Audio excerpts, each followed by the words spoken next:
All right. We'll go ahead and call the meeting to order. So, does everybody get a chance to look at the minutes from the previous meeting? Is there any questions? If not, I'll take a motion to approve. So moved. Motion. All in favor? Aye. Opposed? Thank you. Next up, we have a TIF request from 504 Development, LLC, Jamie Judish. Could you come up to the podium and...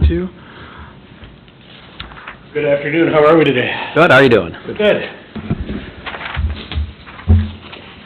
Where would you like, what's the best use of time? You want me to do a rundown, or since we've been through this recently? But I did share again with them the presentation that you had shared with me a while ago. I could bring that up here on the computers, just so we have something to reference. I know some of the details aren't going to be their most up-to-date form, but yeah. Most everything should still be pretty close. Yeah, I mean, exactly. the proposed layout and the building itself, it's just details are being filled in now on the building. Yep. So we're all familiar with the site, I believe. Maybe you should talk about that, because some of the members may not be familiar. Yeah, we have new members. Newer members. Okay. New members here now. Well, hi, newer members, you're right, there are some faces I don't know. I'm Jamie Judish, and we've been working on this one for some time, a frustratingly long amount of time, but we're finally here, and we're funded, and you know, we're about ready to go, with TIF being the last piece. But Fourth Lane Flats, I think, is the operating name right now of the project, and it's for a 39-unit apartment building, right on 5th there, just south of, to the interchange of 5th and 16th. Do I have my streets right? Yes. Thank you. The final plans for the building are being drawn right now, but as it sits, it's 39 units over underground parking. Underground parking right now is expected to be 1 unit per spot. That may change by a space or two depending on how things come together, but that should be pretty darn close. And then there's additional surface parking up in front of the building next to the existing townhomes that are currently sitting on the site. We are requesting the 40% 60 TIF, and that's really our last hurdle. For those at the meeting last time, I've been working with Mike Bubani on it, and I sent him our pro forma that included everything on the site because the townhomes are rentals and are part of it. He felt that was just too much and too confusing, which was fair, because if Mike has questions about it, then how do any of us know? I don't even know that my numbers are right then. So I redid it yesterday, we reviewed it, and sent it to him this morning. So he'll be digging through it, and fortunately Mike is so good with those that he goes through them with a fine-tooth comb. And if he has any questions, comments, or concerns, you know, he'll get back to me, I'm sure, on that pretty fast and say, did you mean to do this? But really where we come out is our debt service coverage ratio in the first 3 years is just, it's shy. It needs help. Maybe it's 4, depending. We made some changes to it, his request on what our adders are for. So I think I had 3%, which has been kind of a standard on rentals, what your increase is year over year. We dropped that to 2 just for the unknowns in the economy. What's going to happen? Is inflation really going down? Is it going up? We don't know, but if it can survive on the lower number, that's better. And so, as with most of these projects right now, you know, gone are the days of 80-20 loan to value and, you know, getting the building built, stabilizing, and flipping it. It's a longer hold. It takes 4 or 5 years to have the numbers really make sense. We've got a good group that's come together. I believe all the investors are pretty much local. We go as far away as Rochester, which isn't so bad. And everyone's got experience both tangentially and directly in the space. So if I were to go away tomorrow, 2 of the other partners can pick it up and run it and handle it, which is a really nice problem to have because we rarely have that. So we think we're going to our banks right now for financing. We believe that we have enough capital together. We have enough equity in the site and with the townhomes that are already there and the cash flows. And, oh, yeah, I'm sorry, get rid of that one. Okay. So, that deck was put together we brought in a group that said they were gonna come and fund it, and, they ended up having some difficulties doing it, so we went back, we redid our pro forma, we started it from scratch yet again this last fall. Jamie, maybe talk about your local investors, who you've got, if you don't mind. No, not a problem. So, Key Builders is already a partner in this with Brad Clemens, the principal owner. Brad builds a lot of these mid-sized apartment units kind of in and around the region. So Brad is an investor that's putting in additional capital. Pat Adamson, who used to own Adamson Motors before they sold, we built a handful of apartments for his family. So Pat is coming in. They have a friend who is a sheriff who I don't know. He's the only one I don't know. Joe Alberts is coming in from A&A. Who am I missing? I can pull my computer up. We're in, Thompsons are in, I'm missing, two of the owners at Superior, and I forget which ones agreed. Brad brought them in, but Superior Mechanical, they're coming in. And that's gotta get us about there, doesn't it? Yeah, so that's pretty close. So it's a good group. Everybody has buildings or has built them or whichever, but yeah, so we all have exposure to it. I'm trying to think what else. As it sits right now, the site plan that we have still shows that existing single-family home. We still don't know long-term what we're going to do with it. One possibility, if there's city support, if the building leases well, the building could be added onto with approximately 24 more units. That would then remove the building of one more fourplex that's already platted and ready to go, and it would also remove the single-family home. But that's only if we have broad support. It's not something we're pushing, but we know it's a possibility. Otherwise, we have the ability to put in an additional fourplex, but that can't happen until, we could do it now, but the site is tight. So to try to build the apartment building, we'd lose our staging area. So we really need we need that space for the time being. So if the fourplex gets built, then we'll have to figure out what to do with the single-family home, because it's kind of an odd thing to leave it there. So our preference would be to do something else with it and make the site cohesive and have it make sense. But we feel it's taken a long time. We don't want to come back and say, hey, we got this another great idea. We'd like to get the building built. We are designing it in so that if it does make sense in a year, it won't be much to come in and open it up and add on. But until we know how it's leasing, what the economy looks like, et cetera, I have a high degree of confidence that we can fill 39 units. 64 gets a little bit scarier, given that we've already had other apartments come online and things. There's more competition, but with the covered parking, we're already getting people that are reaching out and saying, are you building? If so, when? And that's usually a good sign. Maybe talk about your target market a little bit. Yeah, so our target market, I mean, really, we're trying to be I'd call it a Class A building for the region, you know, like a B+ if you go up into the Twin Cities, but compared to most of the higher-end rentals around, it's going to be a nice building. The building itself, the size of the units, the finishes, and the underground parking are the primary amenities along with its location, because we just can't ignore the fact that it's smack dab in the middle of one of the greatest schools in the region, which is just a wonderful, wonderful problem to have. So we think our pricing is such that we should be affordable to single people, younger professionals, teachers, if they want to come in and be close. But realistically, because of the parking, our expectation is that we'll probably get a lot of people that are 60, 65 plus. When we brought the Pine Island building online, that's in downtown Pine Island, we were certain that we would have a fairly even mix, and I think right out of the gates, it was what, 2/3 65 plus, maybe more? Because there are what's that? Yeah, kids. There are so many people that they want the security and the ease of having the underground parking, not dealing with snow, no slip and fall. They want to downsize, but they want to stay in their town. And that's where I think we'll probably see a lot of activity right out of the gates. At least that's what we've seen in the past. So that's really my guess.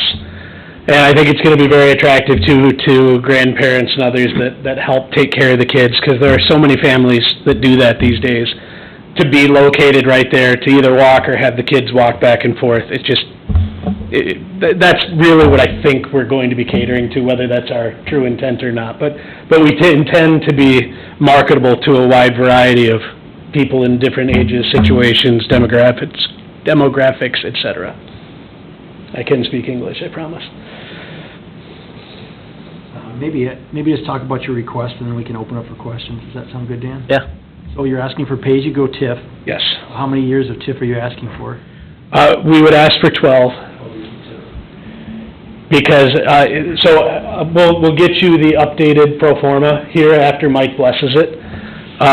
But we're asking for 12 because that gets us through the uncertainty of the first.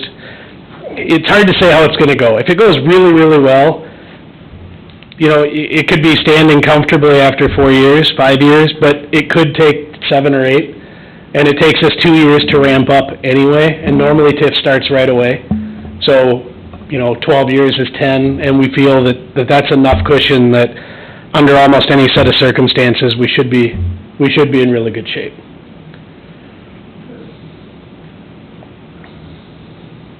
Is this a housing, economic development, or what type of TIF was it? Yeah, housing. Housing TIF, yep, okay.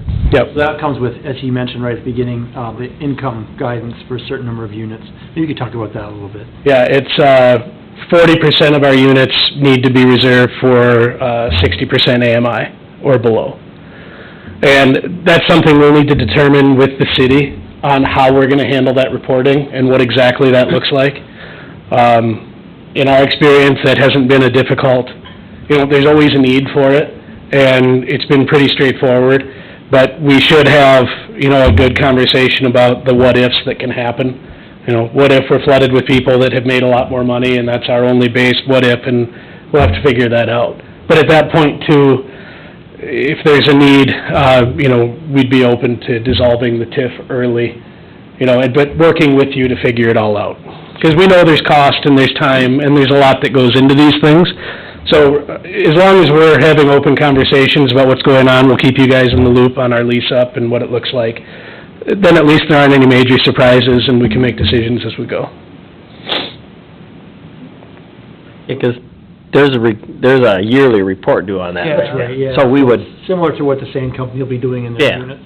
They have a report on number of units. Now, one thing to keep in mind is that just because they allocate those units towards that, doesn't mean they necessarily have to fill those units. So, Right. that's an allocation they make, doesn't mean that those are. Yes. It's in his best interest, obviously, financially, to fill all the units, but. yes. At that point in time, then, if it's not working for the TIF anymore, we would have to make some kind of recalculation. I mean, our expectation is that the need will be there and that it'll work really well, and then we just need to figure out exactly what the city wants for reporting, and then you have it. But again, surprises happen all the time, so if we find out that reality is a lot different than expectation, then, we want to work together to address that. What was the 60% LMI, like, what does that number come to right now? Well, are you using statewide, or are you using the southeast region for the AMI? We're in the Rochester. Well, whatever I'm told we end up using, but the way I put it all together was based on the HUD tables using, the Olmsted County, Dodge County combined. Mm-hmm. And I apologize, I don't have those numbers off the top of my head. I just got updated too. I wanna say it was about $1,800 a month for a 2-bedroom, but I don't have a high degree of confidence, I have to pull it up. It's built into the pro forma that way, so I know I've got it accounted for, but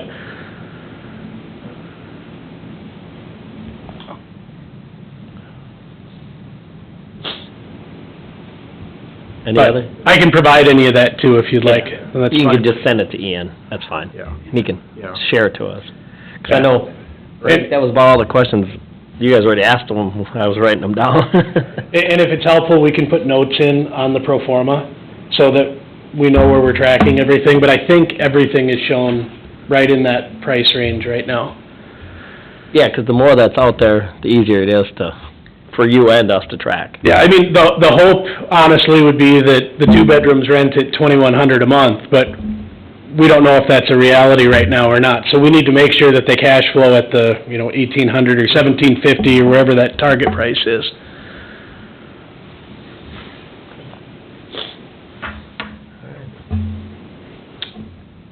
Any other questions for Jamie? Beyond that then, plans are being done. Like I said, there aren't any major changes, but at least we'll have specifics in detail. So we'll have the pro forma blessed, hopefully by Mike here shortly. Final plan should be coming out this month, so we're happy to share all of that and what we're thinking, but it's very much along the lines, almost all the units have decks.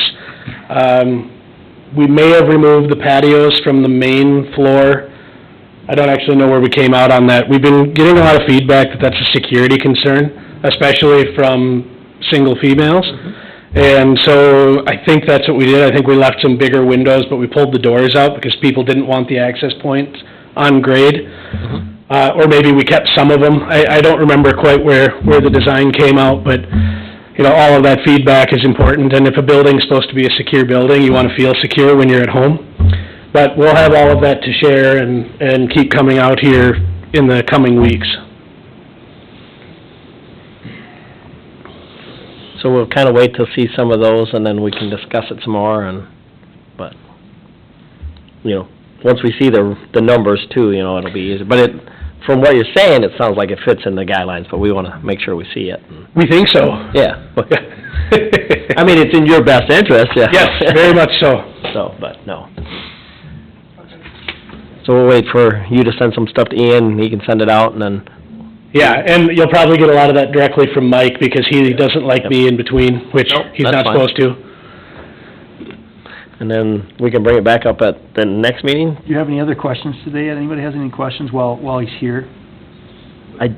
The request is sorry, and I think you said it earlier, but I didn't jot it down. Is it the request 100% of the new tax base, or was there a percentage of new taxes? I think it's 100% of the new yep, tax base, okay. yeah. Well, it's 90 of the increment, isn't it? Because 10% goes to operation and overhead. Right, I mean, we'll retain a certain percentage of the TIF just for administration, but otherwise it'd be, the TIF would capture 100% of the new increment. Yep. That's correct. And Mike sent us that breakdown. I don't remember what the exact numbers were, but we also need to, that's one thing. Last time, I believe you worked with the assessor directly about getting an update on it, and that was with Ryan.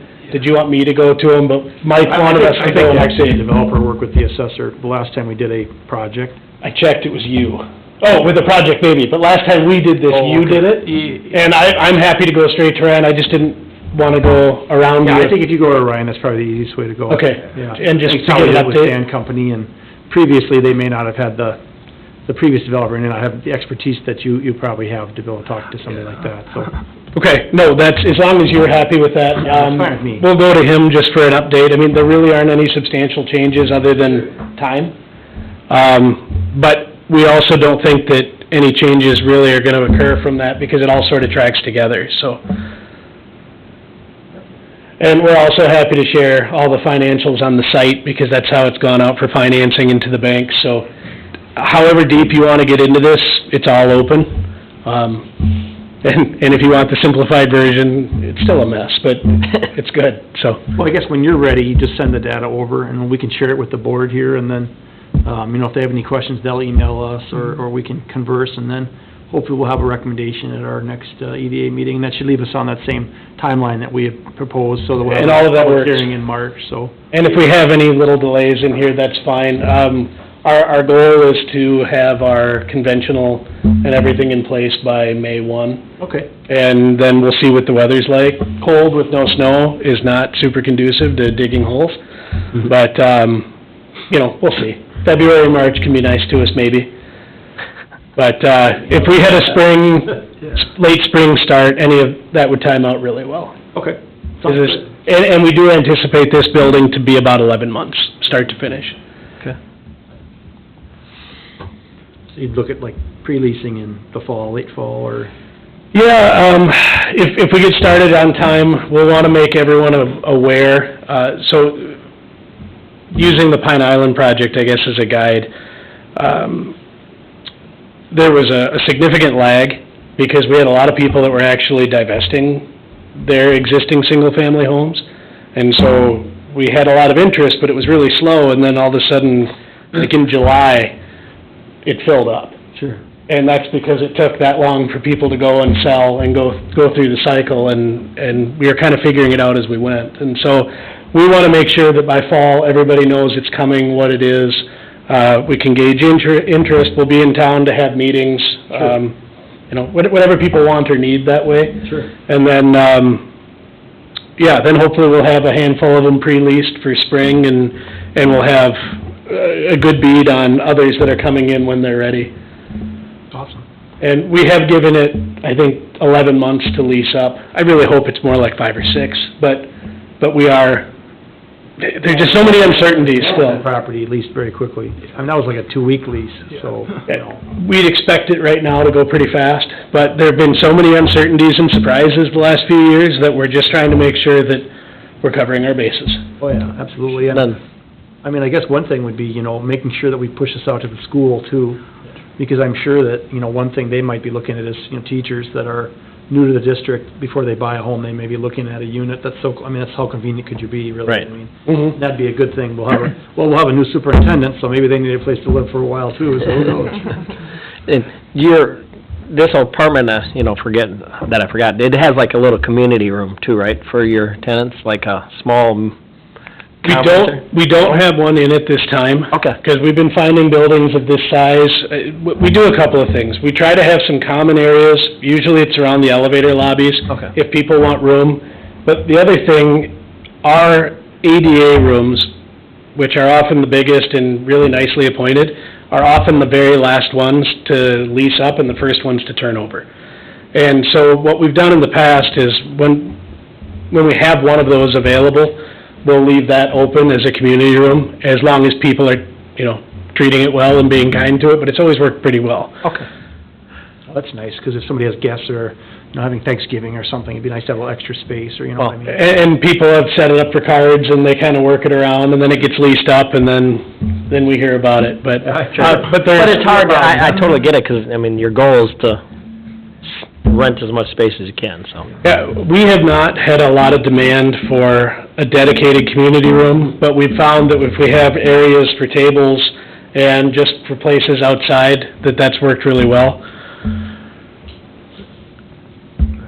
I was gonna say, I know like our Casson Chamber always likes to do, like ribbon cut, you know, groundbreaking ribbon cutting type stuff.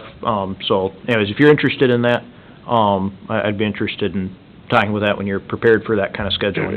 Absolutely, any of that is fine. You know, just tell us what you'd like, what your preference is, and we'll make sure that we don't do it until after the banks have all blessed it. Otherwise, they get so upset where you can't even bring a bag of sand and dump it on the ground. Yeah, it'll mess up their title work, yeah. It's wild.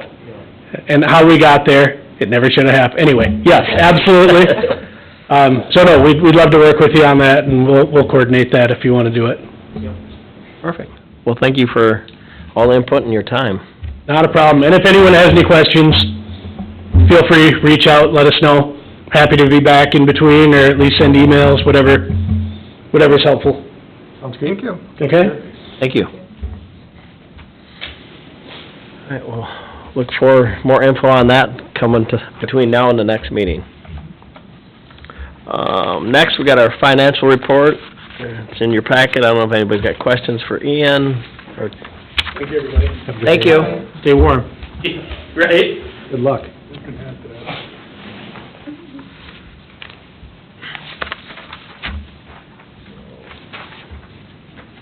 So are we looking at minutes or financials? Financial report. Well, I guess there's nothing new to report on chaotic goods since the last meeting. Sure. Yeah, let's see. That, Millwork is up to date, current and everything, so. the crop science, wasn't that one, did we That was Yeah, we can assigned, probably yeah, that's take that already been off of assigned the over to financial. the general fund, so Okay. yeah. I mean, it's on there just because it's where it's recorded. Okay, okay. That's why I was just curious, I wanted to make sure. Somewhere Until they do the journal vouchers for everything, so. Sure. I just double checking. Yeah. When you see it, then you're like trying to Sure. No, I backtrack mean, and remember. At the end of the day, when the audit's finished, they'll have a journal voucher, and that'll get reassigned to the Yeah. general fund with the, I don't expect to see that until the property turns over, but. Yeah, right, I That'll be agree. what it is, so. Yeah. So, okay. Well, there's no other questions, I take a motion to approve. So moved. Motion, do we have a second? Second. All in favor? Aye. Opposed? Thank you. Next is coordinators report. More Alright. Ian time.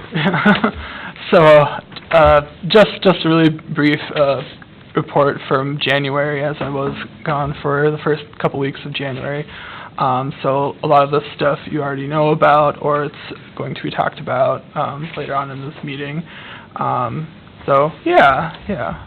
Let's see. Smoking Silverback, those of you who were at the last meeting, you have their signage installed, of course. Looks good, they've been busy. Yeah, really good. Glad that we got them in town, and hopefully we can do everything that they need, if they need help, so. Let's see. Yeah, I'll talk about other things later on. Thank you, Ian. City Administrator's report. It's kind of in your packet. I don't know if there's any questions for Tim, or... We're following the legislature right now, it's such a weird situation because the House is still technically not in session. And until that happens, really everything's kind of in stasis. So they're having meetings up there, but none of it's technically legal, so I don't know that we're gonna see a lot. Thankfully, the city and the EDA really aren't asking for anything this year from the legislature, so that's a benefit, but, you know, and they won't raise taxes if they don't have any meetings, so that's a good thing too, I guess. But, we'll see how that ends up working out.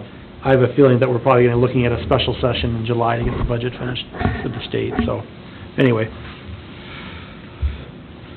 Thank you. Get your 2024 annual report in the packet. Alright, so, another good year of the EDA in 2024. Start off with our highlights and everything. So, the three priorities that were identified at the beginning of the year had to do with community engagement, diversified economic growth, Main Street improvements. So, all around there, pretty good efforts. We saw so many new businesses open up in 2024. Not that necessarily it took advantage of EDA programs, but at least we were able to see that growth there, which is the main goal at the end of the day. Vale property had a couple of interesting developments happen. Sand companies, of course, you know about. The TIF officially got approved in 2024. And of course, their building is very nearing the end of construction, I would say, or it will be in the coming months here, and then we'll have people move in starting in the fall already. So that's exciting to see there. We've been working with the Hamilton Real Estate Group folks, talking about their second building going up. Nothing totally official coming soon that we know about, but at least they're still interested. Just having to work through some things on their end first. And then also in 2024, the city did approve the sale of the one residual lot in that Vale property to the Dodge County Housing Trust Fund folks. So they'll be working with First Homes of Rochester to put up 6 units of townhomes out there as well. And because of First Homes' community land trust model, those homes will be affordable as well. So that'll be a good addition for that area. Let's see, the Casson Crossing Cemetery land. Throughout the entire year, we've been working with the ALS Properties folks to get that site ready to go. Finally now, here in 2025, we're going to consider approval of their property and their development and everything So very, very close to seeing that one come around. We'll probably see the dirt moving this summer, in fact. So that's exciting to see that one coming as well. Last they said was like 85 units for their manufactured home community. So more units there. Let's see. And then for the Reagan Edition, that's another development up in that's in the northwest section of Casson. So that one's a combination of single-family homes and townhomes. The city did approve a housing TIF for that one as well. Still hasn't been finally approved on the Planning Commission side of things, but should that come through at the end, we'd see quite a lot of new housing units up there as well. And then another big couple of things that happened in 2024 was our participation in both the Rural Entrepreneurship Ventures Group, or REV, and the READY Group from Rochester. Both were pretty exciting ways for us to get involved with outside groups. The REV group being with Smith, and READY, of course, is their own group of people. Highlight of the REV program is the $20,000 grant that we received to put towards an exciting project that should be happening here in 2025 in coordination with the Rochester SBDC. And then the big highlight from the READY group was the housing roundtable held in August with the other member communities and several of the Rochester area builders. And then just a couple of final items there. Several ribbon cuttings and groundbreaking events with the Chamber of Commerce. $250 we gave to Smith, and finally at the end of the year we said thank you to Chris McKern and Janice as they completed their several years of service to the EDA as board members. And yeah, that's what I've got for the report. Any questions, things that should be added or changed?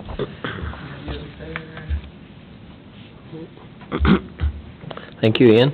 Okay. Up next is our 2025-2027 EDA work plan. Yeah, so we like to talk about our priorities usually at the start of every year. Kind of lays the groundwork for things that we as staff and as a whole board kind of focus our efforts on. But new this year, we kind of thought about expanding it more of like a 3-year program, just because in the economic development world, 1 year really goes by quickly, and sometimes you need more time with that to actually see some results happen. So it's a pretty comprehensive plan. It focuses on 6 different areas: business expansion and retention, workforce, communication, redevelopment, and infrastructure. And so you'll see in the plan that a breakdown of each of those categories.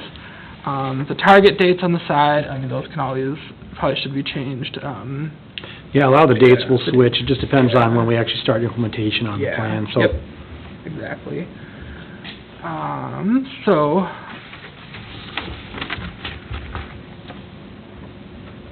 lots of planning to happen. And a good thing that a lot of this, or a good portion of this, will be happening through our REV program as well, since a big part of that is, of course, growing the economic ecosystem of the Casson business community. Let's see. Would you like to go like category by category, or we could do that. So strategic initiatives, first category there, talks about business expansion and infill development, talking about gathering a database of what's available, and reviewing our incentives and expansion needs. So part of this work I did as part of a housing roundtable, should be updated though, of course, based on what's happened since August. But I do think that's a valuable resource to have. and then working with our GIS mapping to identify some priority expansion areas. So I do think that could be something that I would ask the EDA board to assist with identifying those areas. I think if I work on updating that map that I had for the next meeting, we can probably have, I think that would be a good March topic of discussion. And part of it, I mean, if you think about it, you know, we see the residential growth. I mean, we see that plan already pretty clearly, and that's been a focus. Housing's been a focus. The council prioritized that back in 2022.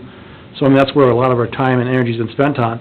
Well, I mean, you know, we have 48 units with sand companies. We've got 39 units here, plus potentially more. You know, the Schramm development is another 120, 23? Now, some of those are single-family, but, you know, a good number of units. You know, Mr. Bigelow's building 45 in his first phase and potentially another 45 in his second phase of single-family on that north side. So, I mean, just in that set alone, and then you've got the 85 units on the southwest side. Now, that's all wrangling between, you know, realtors and developers and land people and everything. But, I mean, so, I mean, I think we've looked at maybe 400 units in the next 3 years. So, I mean, that sort of is, on the one side, we got all those new people. The idea is, where do we, you know, we feel like that is an economic stimulant. All the additional income, all additional spend, we want to make sure we try and capture that in our service area as much as we can so that people don't have to go to Rochester for everything. You know, we know some folks work in Rochester and they're over there anyways. You know, I go to Rochester probably every week at least. But, I mean, you know, which is, it is what it is. But, you know, that's kind of where we're trying to say, okay, well, now we know we have an additional, say, 1,000 people, you know, by 2030.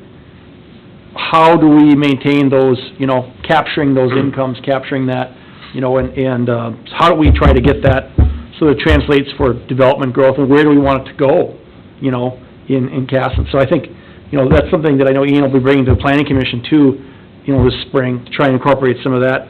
But we're looking for your feedback on, like, what do you see as the growth corridors, and where do you see it being, you know, realistic and reasonable? So, yeah, I mean, that's kind of why you have that on there, is because it, you know, this growth is coming. It's just a matter of how do we facilitate it and try to capture as much of the positives from it, because there's going to be some negatives. You know, there's going to be more traffic. There's going to be more people. I know one of the things that the city council will be looking at as a new priority is a second access to Highway 14. And, you know, and obviously that's not going to come right away. We got to wrangle with MnDOT and those.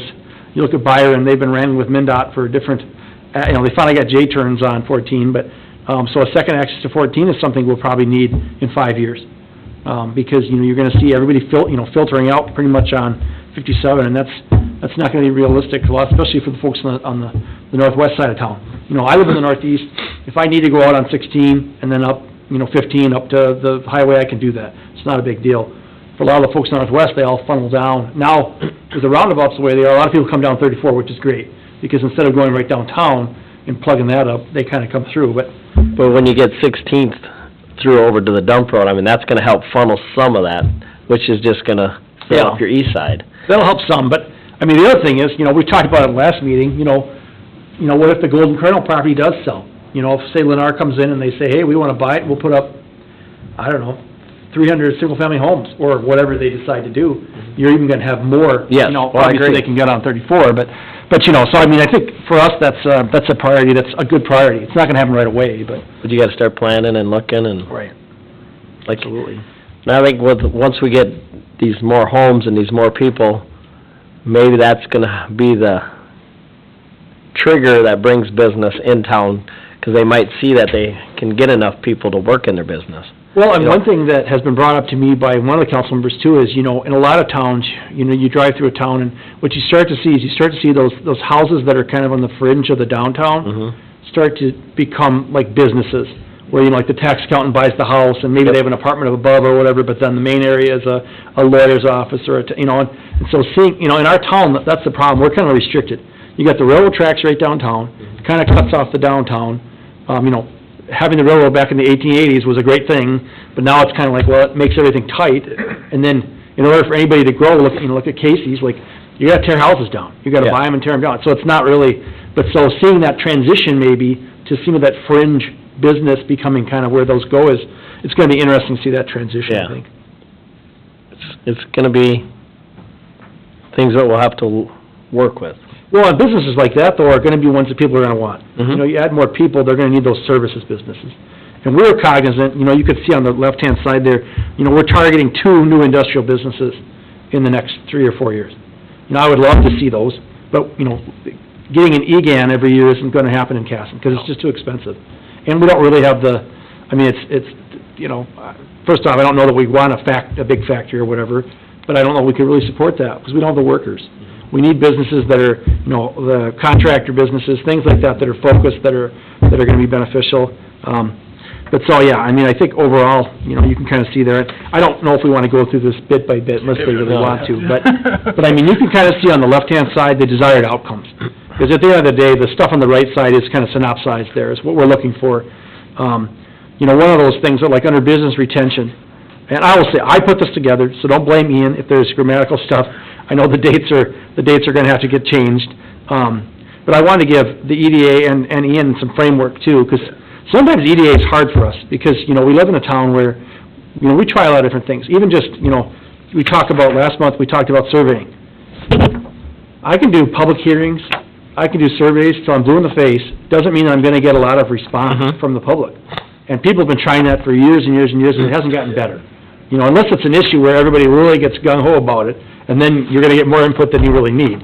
But 90% of the time, you know, and, I mean, how many people came to the EDA meeting today to hear about a TIF? Not very many, you know, right? And I mean, I know we're at noon, but, you know, you get what I'm saying. So, you know, our goal is to try and get feedback from the public, and, you know, a lot of it has to do with the school. That's probably the easiest place we get feedback from, you know, because so many things are driven by the school in this town, so.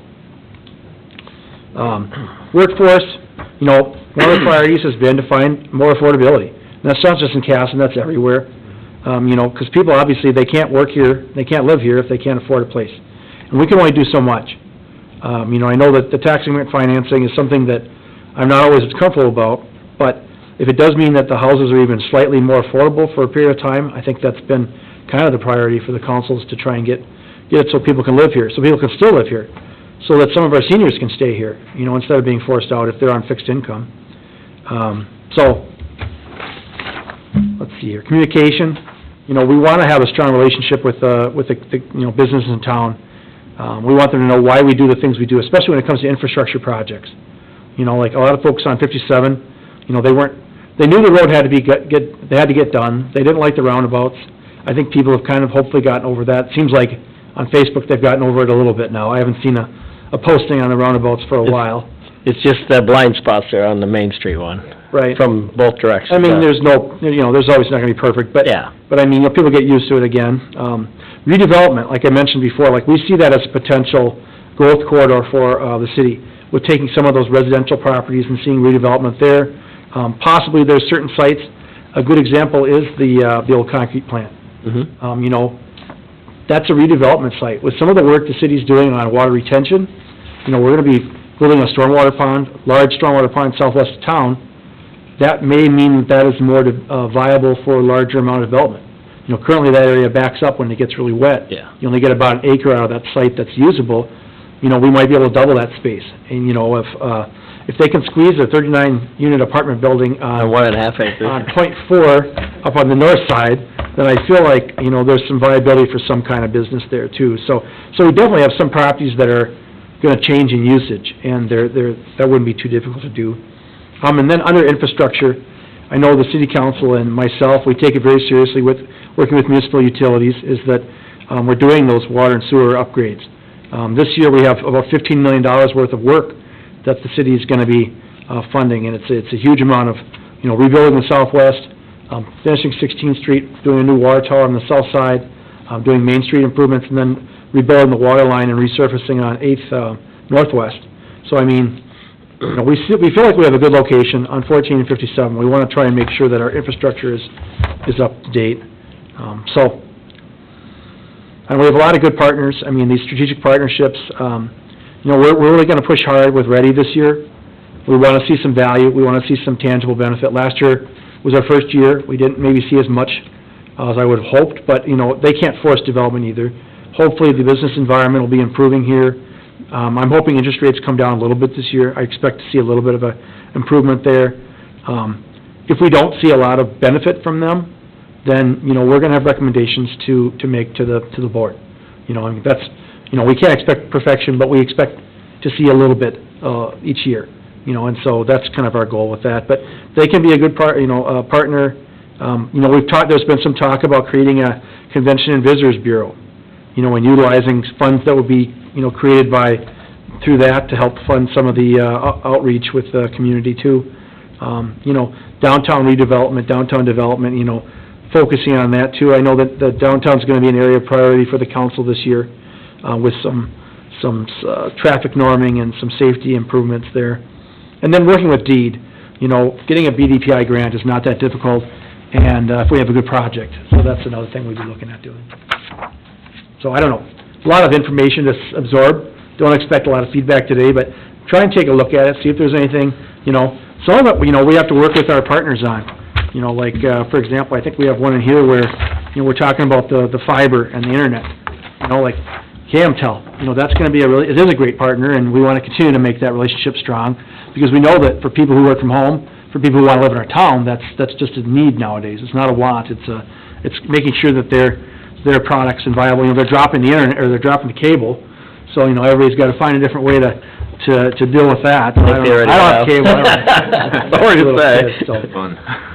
But the fiber's gonna be good too, just for, parents with kids, 'cause everything on school. Right. My daughter brought home one textbook the first semester, no textbook this one. It's all online. And it's gonna change more and more that way. I think you're gonna see less books and more tablets, more computers, more Chromebooks, whatever it is. Right, no, it And seems then like you that's need the the trend, and Wi-Fi that's not and- reversing, Yeah, so, we'll be growing with the tech and with the city, so that's our long-term goal, at least for us, so. yeah, 'Cause they rely on that. If it goes down, right. parents hear about it first. But, Yeah, we've been blessed to have that here. There's many areas nearby that don't quite have the same capability. well, and we feel like the residential growth is good for them too. Yeah. Because that grows their customer base. I mean, Yep. they don't, their strategy isn't necessarily acquisitions. I knew, when I was in Blue Earth Valley Telecom, Bevcom, they grew through some acquisitions. They bought I think they bought up Pine Island or somebody like Yep, that, and they did. a little different strategy. Here, it seems like it's more of growth, and we are seeing more natural growth than Yes. Bevcom is, because they don't have the housing growth like they do here, but, I mean, there's potential for another 400 customers, which, I mean, that's great, because it strengthens their bottom line, it maybe means they can Maybe- add employees. And then They're you can a good expand employer. farther out into the country. Exactly. Typical, we grow with you guys. Yeah. Yeah, so, it's great to have those partners. Yeah. So in terms of like what would be most helpful in going through this, I mean, obviously read it, right? And if there's thoughts that come to the top, right, Right. like there's that. But I mean, are you, like, should we like go through, I mean, do you want us to like look at a map of town and circle, like, if we're just control, if we could waive. Well, I mean, that's a good point, like, I guess what I think what we're asking for is, yeah, please read through it. Yep. If you have, and just mark it up, you've all got a paper copy of it, so I know it's not online or whatever, but just, if you see something, mark it up, bring it in, and we can amend it. Don't worry about the dates so much, those are just dates I wrote on there, most of them are a little too early. I don't think you'll be ready by March of 25, quite in, and then, yeah, be thinking about it, we can get them, maybe we'll email, can you email maps out to them? Yeah, we can do that. We'll email a map out to everybody, so, if you see, because we really are interested in your thoughts. I mean, I can come up with all kinds of plans until I'm blue in the face, doesn't mean that they're good, doesn't mean that they're gonna be right, and the reason the EDA exists is because we're asking the public, members of the public, to try and give us their feedback. When you send the map of the city, send one of your zoning. Oh, yeah. Because where we think something might fit, might not, but then we can also go back and look at changing zoning. But if it ain't out, because we could circle stuff, but it might not be a fit, that might help. Sure.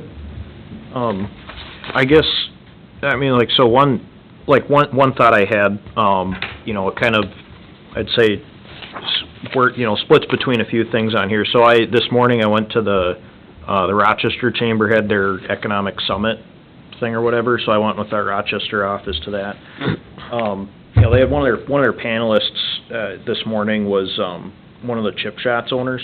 Okay. Apparently, he was like, oh, he just like threw out there as an offhand comment, like, yeah, we've been really thinking about a second location in that Cass and Byron area. I was like, Oh. I was like, that's good to know. So I texted John Wade and was like, can you guys give me his contact info?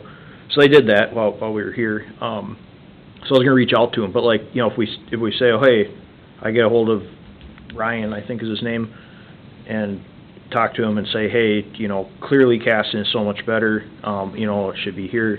There's a lot available right over Right. by the South Quick Trip. But like some of the questions I would have is, we talk about, okay, so that seems like a good thing to talk to him about, but like what is, like I see here, we've got like this develop strategy to develop a joint business recruitment tactics, so I guess like the questions would be like, yeah, like where are the spots that we're thinking for this like commercial, for like commercial type stuff? What are our tactics? Sure. Because I'd like to set something up, but to get a hold of this guy and, Well, I think I'll just say while you're thinking about this, think about it in broad strokes. For us, when we look at it, we look at the transportation routes. So, because it seems to us, I think in our office, 57 corridor and the 14 corridor are where most of those businesses will probably want to be located, just because of accessibility, demand. Having the school kind of where it is a little bit different, because some businesses might say, hey, I want to be close to the school. So, south of Quick Trip there, I know that northeast corner of Mr. Schuette's property, like he's kind of looking at retaining, commercial. And I'm sure he wouldn't care if it was Chip Shots or if it was Dollar General, whoever it is. You know what I mean? So that parcel there is an area I think that'll develop, with some commercial, not industrial, it'll probably be light commercial. So you'll probably see retail, restaurant, something like that. On the south side, there's the parcel that Carter Blaine owns that's next to the trailer court. A lot of that's gonna be in the waterway, unfortunately. So it's a 10-acre parcel, I think maybe about half of it is in the waterway. So you get about a 2.5 acre parcel on the north side, and then another 2.5 acres on the south side that would be feasible. They're both off 57. I mean, that corner is kind of a sweet spot, right next to the trailer court, right off of 14. I mean, I know that's where I thought maybe Pizza Ranch would be a really good fit, but, Chip Shops might go well there too. Or you just throw the whole shebang, Chipotle, Chick-fil-A, whatever you want, Tom, really just throw it right in there. yeah. It's only about 2 minutes from my office. Tim's looking to be an investor. I will have to go on the diet for sure then, but, The gym right there after. There you go. yeah, the gym, right, I'll go to the gym, yeah. I know that John Marty owns a parcel still east of Quick Trip there. Tony Bigelow still got the 1 acre lot there, and then Don's got a site there. I mean, the interesting thing is that after we looked at the map, like that's basically the only place a cannabis shop can go in Casson is on that property there, so I don't know. So those are some corridors that are already in city limits, I think, that we've kind of identified as potential for commercial. There are ones, the Highway 34 corridor, like I said, see some redevelopment there. We have some, I don't want to call them marginal businesses, but even like the Massey offices, if they were to switch to a different office, I could see that being demoed and redeveloped. I mean, it'd be easy, it's right on 34, it's a good spot. The buildings they have are, they're older. So, to be honest with you, like going forward, like that's probably a lot of what we would see is redevelopment. And taking some of those areas that might have been, like the CM district, we call that, residential, commercial kind of, and making that into more of a commercial-only kind of a district, you know what I mean? So I think that's kind of what we've seen, at least, what we've thought about, at least, so. Right, okay. The only other redevelopment location that like really jumps to mind that, I guess I didn't hear in that is, there's still the old school, the 1918 building. Probably a little big for Chip Shots, but, you never know. Right, maybe Topgolf. Well, in the past, the city council has approved, a housing TIF there. Yeah. So I think that there is interest from the city council in redevelopment. Whether it's housing or something else, that's gonna be up to those folks that own that facility. At the end of the day, it's on historic register too, so that does, have some challenges of itself in terms of redevelopment for anything other than the building. But yeah, that'd be an ideal spot for either housing or commercial or a blend, I'd love to see a mixed-use development there where you had housing above and retail below or something. I think that'd be great, but you're within those confines of that historic register, which, Kathy knows how much, it adds a lot of extra hoops to jump through, unfortunately. So, yeah, I mean, that'd be a nice, I mean, I don't know if it's over an acre. I don't know if that's an acre and a half, or how many acres it is, 2 acres maybe. Is it 2 acres or not quite? Acre and a half? Yeah, so I mean, The city owns part of that. do we? The water tower. Okay, sure, that little parcel there. Well, I don't know if that's gonna be kind of a sacred cow, but I don't think we're redeveloping that one. I mean, I guess if we could move it, but, so otherwise, yeah, I mean, realistically, that is a good space. Land's at a premium now, especially that already has water, sewer, all the utilities and things like that, 'cause, so yeah, that's a good point. We could definitely throw that on the list, so. Okay, well, we'll get the map out, and we'll get maybe two maps. One will just have planning, guidance, and then the other one will have kind of maybe a little bit cleaner map so you can mark it up. How's that sound? Yeah, I can do that. Awesome. Thank you.